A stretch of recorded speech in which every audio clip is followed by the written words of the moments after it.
सरकारी कर्मचारियों की सैलरी में बड़े बदलाव की तैयारी। नमस्कार, आपके साथ मैं हूं सुरभि शर्मा। आप देख रहे हैं TV9 डिजिटल। बात करेंगे 8वें वेतन आयोग की, जिसको लेकर सरकारी कर्मचारियों के लिए बड़ी खुशखबरी है। बड़ी खबर यह है कि सरकारी कर्मचारियों के लिए 8वें वेतन आयोग में सैलरी में भारी उछाल की तैयारी है।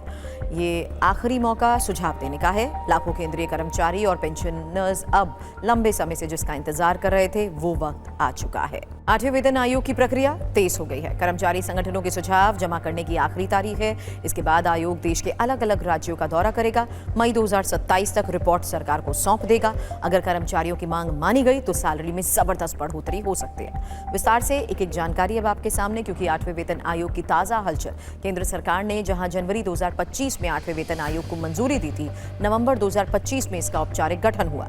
आयोग पूरे जोर शोर से काम कर रहा है। कर्मचारी और पेंशनर्स से सुझाव लेने की डेडलाइन समाप्त हो गई है और आयोग की टीम अब फील्ड वर्क पर निकलेगी। 22-23 जून को लखनऊ, 6-7 जुलाई को भुवनेश्वर, 9-10 जुलाई को कोलकाता का दौरा तय है।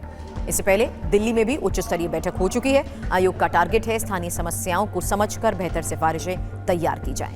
सवाल ये कि आखिर कब लागू होंगी नई सैलरी, क्योंकि रिपोर्ट मई 2027 तक सरकार को सौंपी जाएगी। हालांकि लागू होने में 2028-29 तक समय लग सकता है। अच्छी खबर तो यह है कि एरियर 1 जनवरी 2026 से ही मिलेगा, यानी जब भी नई सैलरी लागू होगी, कर्मचारियों को पिछले बकाये का भुगतान भी मिल जाएगा। बात फिटमेंट फैक्टर की जरूरी है, क्योंकि असली गेम चेंजर यही है। महंगाई भत्ता डीए महंगाई को कवर करने के लिए बढ़ता रहता है। अभी डीए 60% हो चुका है, लेकिन असली बढ़ोतरी फिटमेंट फैक्टर से होती है।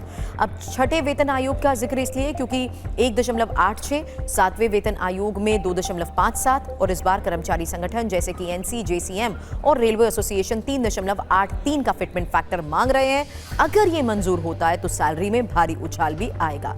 अब सवाल ये है कि आखिर सैलरी बढ़ कितनी सकती है। तो संभावित आंकड़ों के तौर पर ये समझिए, जहां लेवल 1 की बात करें तो एंट्री लेवल के जो कर्मचारी हैं, मौजूदा बेसिक 18,000 रुपए है, नया बेसिक लगभग 69,000 रुपए हो जाएगा। लेवल 10 अधिकारी स्तर की बात करें तो मौजूदा 56,100 रुपए, जबकि लगभग 2,15,000 रुपए हो जाएगा। लेवल 18 शीर्ष अधिकारी मौजूदा 2.5 लाख रुपए, जबकि आगे लगभग 9.6 लाख रुपए प्रति महीना पहुंच सकता है। फिटमेंट फैक्टर 3.83 पर आधारित है। टेक होम सैलरी में और बढ़ोतरी होगी, क्योंकि एचआरए, टीए और अन्य भत्ते भी नए सैलरी स्ट्रक्चर के हिसाब से ही अपडेट होंगे। हालांकि कर्मचारियों की मांग और उम्मीद, कर्मचारी संगठन ने न सिर्फ फिटमेंट फैक्टर बल्कि पेंशन, भत्तों और काम की परिस्थितियों में भी सुधार की मांग कर रहे हैं। लाखों परिवारों की आर्थिक स्थिति इस आयोग पर निर्भर करती है। बढ़ोतरी सिर्फ सैलरी नहीं बल्कि देश की अर्थव्यवस्था को भी बूस्ट देगी। ज्यादा सैलरी का मतलब ज्यादा खर्च, ज्यादा बचत और बाजार में भी तेजी। अभी तो सब कुछ चर्चा के चरण में है, लेकिन अंतिम फैसला सरकार को ही लेना है। उम्मीदें जरूर बढ़ गई हैं।